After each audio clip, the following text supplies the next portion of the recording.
अस्सलाम वालेकुम जी, कैसे हैं आप? उम्मीद करता हूँ कि आप सब लोग जो हैं ठीक ठाक होंगे। तो आज मेरा यूट्यूब चैनल आप देख रहे हैं। आज हम आप लोगों के साथ एक टॉपिक डिस्कस करेंगे जो कानून शहादत से रेलिवेंट है और बड़ा ही इम्पोर्टेंट टॉपिक है। ख़ास तौर पे क्रिमिनल मैटर्स के हवाले से एफआईआर के बाद जो है वो एक मुलज़म को जो सिचुएशन दरपेश आती है, ख़ास तौर पे इनोसेंट एक्यूज़ जो हैं उनके लिए ये बड़ा ही रेलिवेंट आर्टिकल है। बड़ा ज़बरदस्त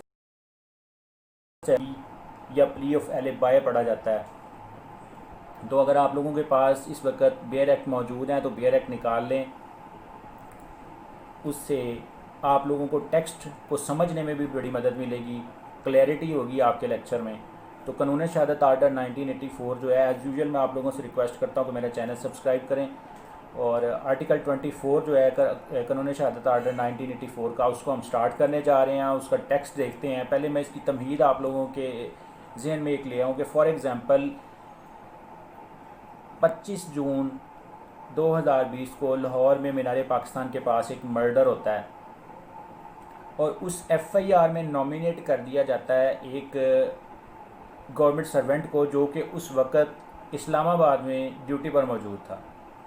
वो अपनी ड्यूटी पर मौजूद था, तो इसका मतलब at the same time he can not be present at Lahore near Iqbal park और मीनार पाकिस्तान तो मौजूद नहीं हो सकता। तो इसका मतलब है जिस एफआईआर में उसको नामजद किया गया है यार झूठ पर मबनी है, फ्रॉड पर मबनी है। ठीक है जी। तो एफआईआर जब झूठ पर मबनी है तो फिर मुलज़म को बरी होना चाहिए। तो इस चीज़ की जो प्ली ली जाती है at the earliest stage of the case ली जाती है, 161 के बयान में ली जा सकती है, प्री अरेस्ट बेल फाइल करके ली जा सकती है, दोनों तरफ ली जा सकती है। But strong piece of evidence required है कि कोर्ट जो है वो आपकी बातों पे बिलीव करे। Very strong piece of evidence required for this. तो आर्टिकल जो है 24, इसका टेक्स्ट हम देखते हैं। Facts not otherwise relevant are relevant. अब इसका सब क्लास 1 क्या है?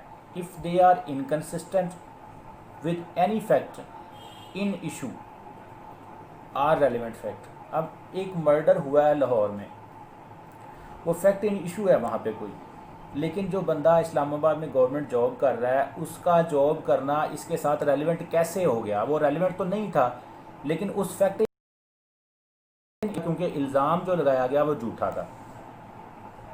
ठीक है जी। तो दूसरा इसका क्या है? सब आर्टिकल 2 जो है वो 24 आर्टिकल कानून शहादत का, if by themselves are in connection with other facts, या तो वो खुद या in connection with other facts, they make the existence or non-existence of any fact in issue or relevant fact highly probable or improbable। अब इसकी example से मैं आपको समझाता हूँ। मैंने पहले भी एग्जांपल दी है। इलस्ट्रेशन जो है इसकी वो कहती है कि A committed a crime at Peshawar on a certain day, the fact that on that day A was at Lahore is relevant. ठीक है। अब ए उस वक्त लाहौर में मौजूद था, जुर्म पेशावर में हुआ है, तो इसका मतलब ए ने वो जुर्म नहीं किया। ये है प्ली ऑफ एलिबी, इसको प्ली ऑफ एलिबाई भी पढ़ा जाता है। इसकी बना पर मुलज़म जो है वो अदालत से एक्विट होता है, उसकी बेल ली जाती है, प्री ली जाती है। इस पर बहुत सारी साइटेशन मौजूद हैं, अभी हम आप लोगों के साथ उनको डिस्कस करेंगे।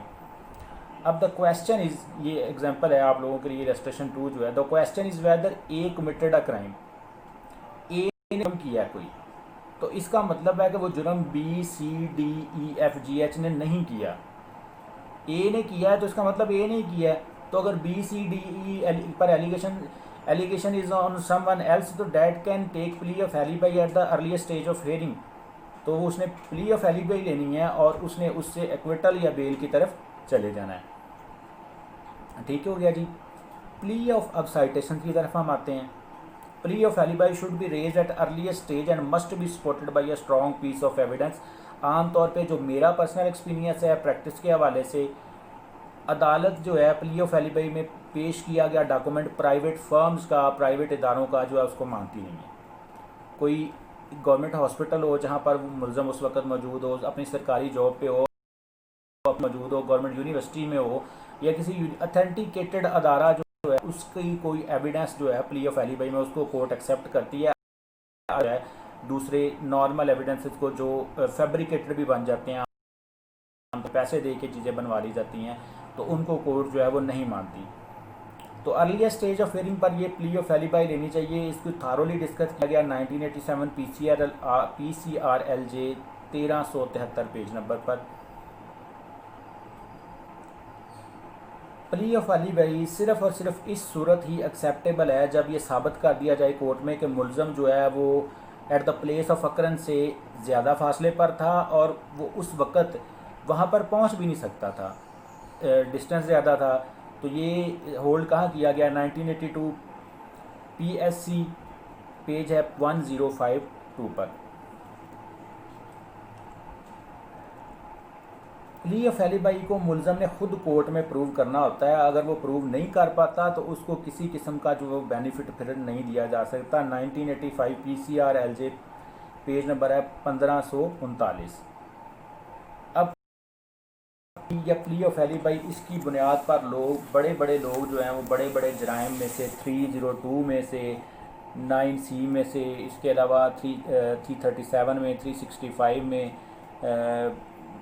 इनमें जो है वो एक्विटल उनकी हुई है। प्री अरेस्ट बेल भी उनको ग्रांट की गई, पोस्ट अरेस्ट बेल भी उनको ग्रांट की गई। तो उसकी बना पर अब जो है हम कुछ साइटेशन जो है वो आप लोगों के साथ इसकी डिस्कस करते हैं।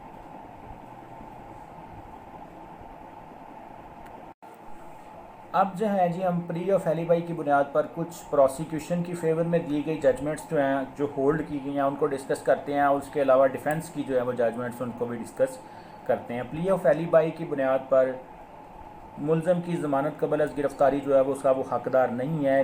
2013 PCRLJ पेज नंबर है 1105, 302 की ये जजमेंट थी। PCRLJ पेज है 1226, ये भी 300 की जजमेंट थी।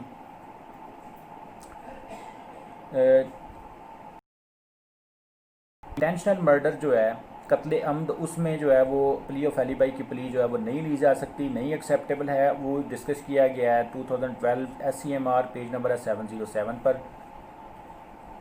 2015 PCRLJ या CRLJ पेज नंबर है 681 पर इसको डिस्कस किया है। जना का केस जेल रिकॉर्ड के मुताबिक बवक्त वक़ूआ मुलज़म जेल में था तो ज़मानत फिर हो जाएगी।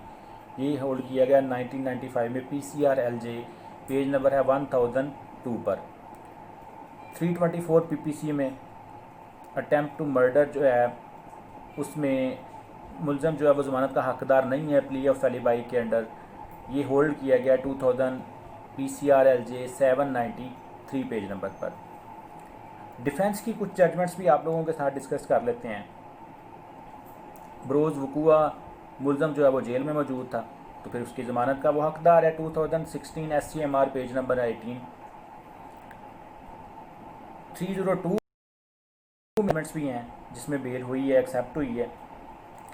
2009 CRC पेज नंबर है 20 और 130 PLJ है ये। इसके अलावा YLR 2009 843 पेज नंबर है, इसके ऊपर भी जो है मुलज़म को ज़मानत की मिली है। 302 के केस में दौरान तफ्तीश तस्दीक होने पर कि प्ली ऑफ एलिबाई है, ज़मानत मंजूर हुई बंदे की। 2013 PCRLJ पेज नंबर है 1318। वक्त वक़ूआ मुलज़म बैरून मुल्क था तो बेल उसका राइट है। 2011 SCMR 1686 पेज नंबर है। कत्ल में प्ली ऑफ एलिबाई की बुनियाद पर कबल अज़ गिरफ़्तारी मंजूर हुई 2004 CRLJ 724 पर। तो ये आज का लेक्चर था। अभी जो है दूसरा टॉपिक इंशाल्लाह नेक्स्ट जो है वो कुछ आप लोगों से डिस्कस करेंगे। मेरी आप लोगों से रिक्वेस्ट है कि मेरा चैनल सब्सक्राइब करें, दूसरों तक इन वीडियोस को शेयर करें, व्हाट्सएप पर, फेसबुक पर अपने दोस्तों से शेयर करें, ख़ासतौर पर जूनियर्स के साथ और जो लॉ के स्टूडेंट्स हैं उनके साथ। अस्सलाम वालेकुम।